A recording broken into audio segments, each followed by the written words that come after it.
Breakfast పథకం గురించి బల్లలు కొట్టుకున్నారు. ఇవాళ ఎవరు పెట్టింది బ్రేక్ఫాస్ట్ పథకం?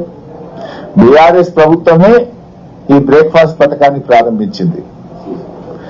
నేను ప్రారంభిస్తే మీరేమో దాన్ని క్లోజ్ చేసి ఆ పథకాన్ని బంద్ చేసి 2.5 ఏళ్ల పాటు పిల్లల్ని బ్రేక్ఫాస్ట్ పథకానికి దూరం చేసి ఇప్పుడేదో కొత్తగా బ్రేక్ఫాస్ట్ పథకాన్ని ప్రారంభం చేస్తున్నాము, ఇదేందో కొత్త పథకం అని చెప్పడం అనేటువంటిది ఇది సిగ్గుచేటు.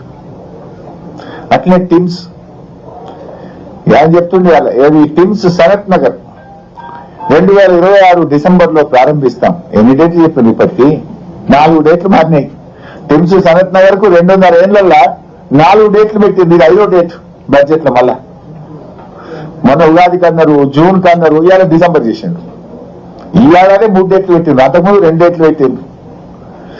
డేట్లు మారుడు, అంకెలు మారుడు తప్ప ప్రజల జీవితాలు మారడం లేదు. మొత్తంగా ఈ బడ్జెట్ దగాకోరు బడ్జెట్, పేదలను వంచిన బడ్జెట్, 6 గ్యారెంటీలను పాతరేసిన బడ్జెట్,